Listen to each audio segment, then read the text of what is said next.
कोपऱ्यातून आलेले सगळे शेतकरी, दिव्यांग बांधव, मच्छीमार बांधव, मेंढपाळ बांधव आणि सगळे शेतकऱ्याचे तरणीबाण पोरं या अभूतपूर्व अशा विचार मंचावर उपस्थित असलेले, ज्यांच्या माध्यमातून आपण सगळे या ठिकाणी एकत्रित झालो आहोत, असे शेतकऱ्यांचे नेते, आमचे बंधू आदरणीय बच्चूभाऊ कडू, आमचे शेतकरी चळवळीचे ज्येष्ठ मार्गदर्शक, ज्यांची हयात पूर्ण चळवळीमध्ये गेली, असे माजी आमदार आणि शेतकऱ्यांचे अभ्यासू नेते माननीय वामनरावजी चटप, राजूजी शेट्टी, प्रकाशजी पोहरे, देशोन्नतीचे मुख्य संपादक महादेवरावजी जानकर, माजी मंत्री, माजी आमदार, त्याचबरोबर किसान सभेचे डॉक्टर अजितजी नवले, आमचे या ठिकाणी उपस्थित असलेले क्षीरसागर साहेब आहेत, किरणजी ठाकरे आहेत, ज्यांनी भाषण केलं ते आमचे गुरुजी आहेत, आणि या विचार मंचावर उपस्थित असलेले सर्वच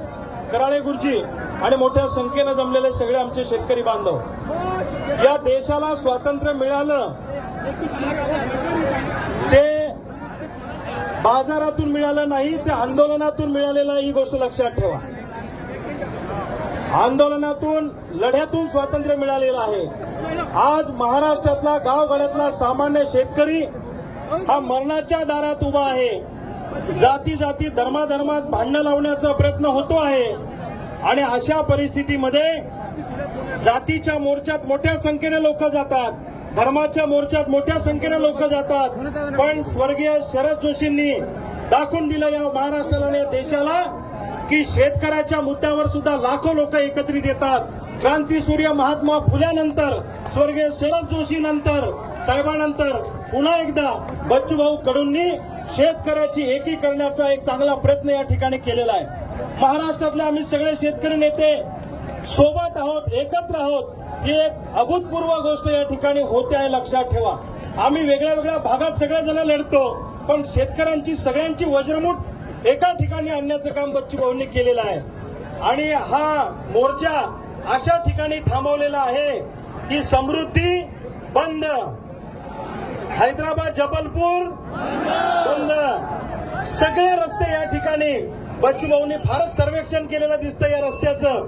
कारण हा स्पॉट असा निवडला की इथून एकही गाडी इकडची तिकडे होणार नाही, लक्षात ठेवा.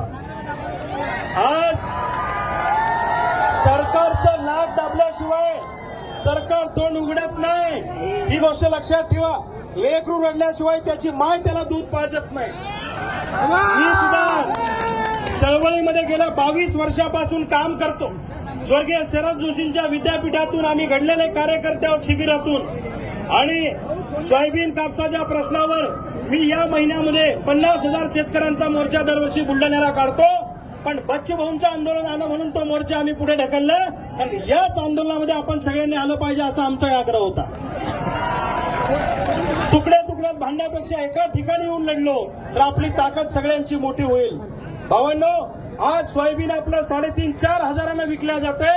सोयाबीनचा प्रति क्विंटल 500 रुपये, 1,500 रुपये, 2,000 रुपये.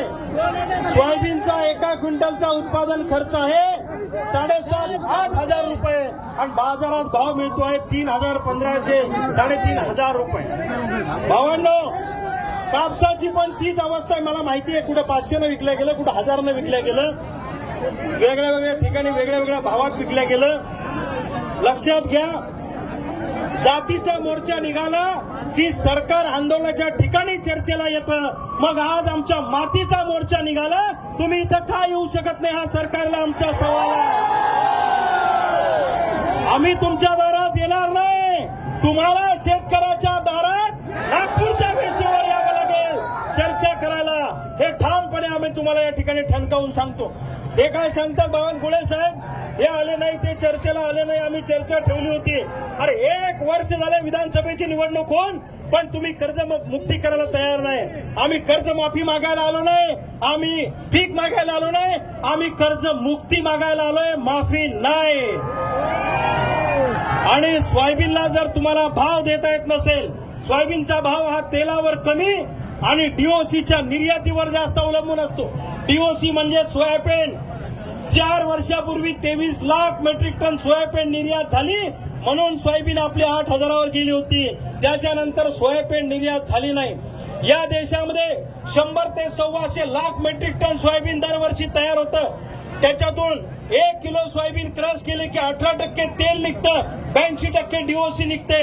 आपल्या देशामध्ये 100 लाख मेट्रिक टन डीओसी तयार होत असताना 65 लाख मेट्रिक टनाची आपल्याला गरज आहे. उरलेली डीओसी परदेशामध्ये निर्यात करा.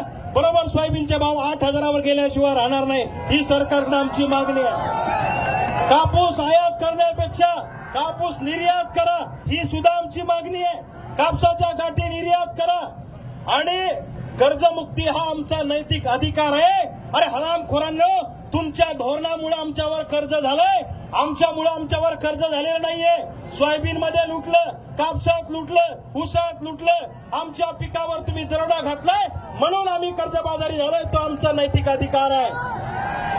आज खेड्यापाड्यामध्ये अशी परिस्थिती आहे की शेतकऱ्याच्या पोराला कोण पोरगी सुद्धा द्यायला तयार नाही. बच्चू भाऊ, मला असं वाटतं या बिना लग्नावाल्यांची जरी संघटना केली तरी महाराष्ट्रातली नंबर 1 ची संघटना आपली होऊ शकते. एका गावात 100 बिना लग्नाचे आहेत. तुम्हाला साहेबाची शरद जोशी साहेबांनी घोषणा दिली, साहेबाची पोरगी काय म्हणते, शेतकरी नवरा काय म्हणते. आता शेतकऱ्याची पोरगी काय म्हणते, शेतकरी नवरा नाही म्हणते. तुमच्या सोयाबीनला भाव नाही, तुमच्या कापसाला भाव नाही, म्हणून तुमची ही भावांना अवस्था आहे. चांगली सुंदर पोरगी असली तर नोकरीवाल्याला जाते, नाकाडोळ्यानं बरी असली, रंगान सावळी असली, दुकानदाराला व्यापाऱ्याला जाते, आणि 3 नंबर राहिला त्याला गळा आम्हाला. म्हणजे लेकरू बी मरकुड, पोरगी बी मरकुडी, नवरा बी मरकुडा आणि त्याचं लेकरू बी मरकुड. अशी आपली अवस्था आहे. लक्षात ठेवा. आपलं खेड्यातलं पोरग कोणतं जरी दिल्लीला गेलं आणि त्यांनी जॅकेट घालून जाऊन सांगितलं मैं बंबई से आया, अरे तो गालफडं सांगते तू अमरावतीतून आला का बुलढाण्यातून आला. ही आमची अवस्था आहे. मग ही अवस्था बदलायची असेल तर आपल्याला आर्थिकदृष्ट्या संपन्न व्हावं लागेल. आम्ही भीक मागायला नाही, आम्ही आमचा हक्क मागायला आलोय.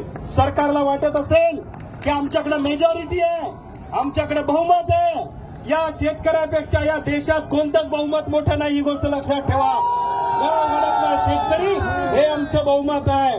आणि तुम्ही काय म्हणता, अरे नेपाळमध्ये जसं मंत्र्याला तुडू हाणलं ना,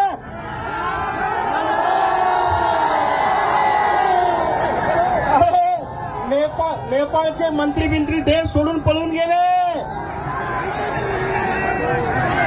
लक्षात ठेवा. मी तर बच्चू भाऊंना म्हणेल, नागपूर नंतरचा 4था टप्पा मुंबईत ठेवा. साल्यांना हरामखोरांना मुंबई आणि महाराष्ट्रातून जावं लागलं पाहिजे.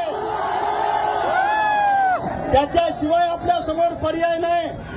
जर आपल्याशी सरकार नीट वागणार नसेल तर या सरकारच्या उरावर बसावं लागेल. माझ्यावर 100 पोलीस केसेस आहेत. तुम्ही म्हणसान काय खिसे कापतो काय लोकांचे? नाही. जो गडी मस्ती आला, जो माझावर आला, त्याचा माज उतरवण्याचं काम अत्यंत प्रामाणिकपणे गेल्या 22 वर्षापासून आम्ही केलेलं. या विचार मंचावर बसलेल्या प्रत्येक माणसाच्या अंगावर केसेस आहे. पोलिसाच्या बंदुकीच्या गोळ्या कमी पडतील पण नागपूरमध्ये आमच्या छात्या कमी पडणार नाहीत. ही गोष्ट लक्षात ठेवा. आम्ही मरायला आलेलो आहे. आम्ही आत्महत्या करून मरणार नाही. मरता क्या नाही करता, अरे आम्ही तशाच मरायला आलेलो आहेत. आम्ही असे मरणार नाही. तुमच्यासारखे 5-10 घेऊन गेल्याशिवाय राहणार नाही. लक्षात ठेवा. आणि आम्ही काही फक्त बोलबच्चन नाही, नुसतं भाषणबाजीवाले लोक नाही. जो बोलता हो करता वाले आम्ही लोक आहेत. लक्षात ठेवा. मी महाराष्ट्रातल्या तमाम शेतकऱ्यांना धन्यवाद देतो की लोक म्हणायचे की शेतकऱ्याचं मजबूत संघटन होऊ शकत नाही, पण आज तुम्ही महाराष्ट्राला दाखवून दिलं की शेतकरी सुद्धा एका झेंड्याखाली एकत्र येऊ शकतो. पक्षाचे झेंडे बाजूला ठेवू आणि शेतकरी म्हणून एकत्र येऊ, हा नारा गावागावामध्ये आपल्याला द्यायचा आहे. आता इथून पुढे आत्महत्या करायची नाही, इथून पुढे मरायचं नाही, किती संकट आलं तरी मरायचं नाही. जसं बच्चू भाऊंनी सांगितलं आमदाराला कापा, मी त्याच्या पुढे जाऊन सांगतो 2-4 मंत्र्याला कापा. पण आता मागं हटायचं नाही आणि मरायचं तर अजिबात नाही. गोष्ट लक्षात ठेवा. आपल्याला रोजच इथं भाषणं करायची आहेत असं वाटतंय मला यांच्या सगळ्यांच्या अंदाजावरून. तर आता सगळंच आज बोललो तर उद्या काय बोलायचं, थोडं शिल्लक ठेवू. बाकीचेही नेते बोलणार आहेत. तुम्हाला सगळ्यांना सांगतो, युद्ध आणि लढाई करताना नेत्याचा आदेश शिरसावंद्य असतो. जे काही सगळे आपले नेते इथे जमलेले आहेत, यांचा जो आदेश आपल्याला येईल त्या आदेशाचं पालन आपल्याला करायचंय. तसंही घरी काय आपल्याला काम आहे का? काहीच काम नाही. आणि बरेच जण तर काहून कतरून इथे आलेले आहेत. बरोबर आहे की नाही? गरीब बायकोला फोन करून सांगा, आलो तर कर्जमुक्ती घेऊन येईल, नाही तर वापस येणार नाही. आज घरी फोन करून सांगा. आणि आता कसं सरकार चर्चेला येत नाही ते आपण सगळे मिळून बघूच. तुम्हाला सगळ्यांना धन्यवाद देतो. बच्चू भाऊंनी महाराष्ट्रभर फिरून शेतकऱ्यांमध्ये जागृती केली. इथं जमलेल्या प्रत्येकाने हातभार लावला या चळवळीला आणि एवढी मोठी ताकद तयार झाली. ही एकजूट झालेली वज्रमूठ भावांना मुडू देऊ नका. आज दुपारी मी बच्चू भाऊ सोबत एका ट्रॅक्टरमध्ये, त्यांच्या ट्रॅक्टरमध्ये होतो. वर्धा जिल्ह्यामध्ये एक आमची फाटक्या साडीतली महिला आली आणि बच्चू भाऊंच्या जवळ जाऊन त्या महिलेने सांगितलं, त्या महिलेने आपला पदराचा तुकडा फाडला आणि या बच्चू भाऊच्या हातामध्ये हे कफन हिरव्या रंगाचं बांधून सांगितलं, बच्चू भाऊ माझी तुम्हाला शपथ आहे, कर्जमुक्ती घेतल्याशिवाय वापस यायचं नाही. हे वचन साडीचं फडकं बांधून दिलं हातामध्ये, लक्षात ठेवा. माझ्या डोळ्यात पाणी आलं, बच्चू भाऊच्या डोळ्यात पाणी आलं. ही काही साधी सोपी गोष्ट नाही. त्यामुळं आहे त्या परिस्थितीमध्ये जसं आपलं सैन्य इंग्रजांच्या विरोधामध्ये लढलं, लक्षात ठेवा, जिथं जिथं राक्षसी प्रवृत्तीचा उन्माद होतो तिथं तिथं कुणीतरी एक एक युगपुरुष जन्माला येत असतो, लक्षात ठेवा. पूर्वीच्या काळामध्ये रावण माजला म्हणून रामाचा जन्म झाला. पूर्वीच्या काळामध्ये अरे इंग्रज माजले म्हणून महात्मा गांधी, भगतसिंग, सुखदेव, राजगुरूचा जन्म झाला. जिथं जिथं इंदिरा गांधींनी आणीबाणी लावली म्हणून लोकनायक जयप्रकाश नारायण नावाच्या माणसाचा जन्म झाला, लक्षात ठेवा. आणि 2014ला जे सरकार आलं ते असं नाही आलं. अण्णा हजारेंनी दिल्लीत आंदोलन केलं म्हणून केजरीवालचा जन्म झाला, तीनदा मुख्यमंत्री झाला, सत्ता परिवर्तन झालं. आंदोलनामध्ये सत्ता परिवर्तन करण्याची ताकद आहे. हे सरकार माजलं म्हणून युगपुरुष म्हणून हे सगळे नेते इथं आता जन्माला आलेले आहेत, लक्षात ठेवा. आपल्याला सगळ्यांना एकजूट व्हायचंय.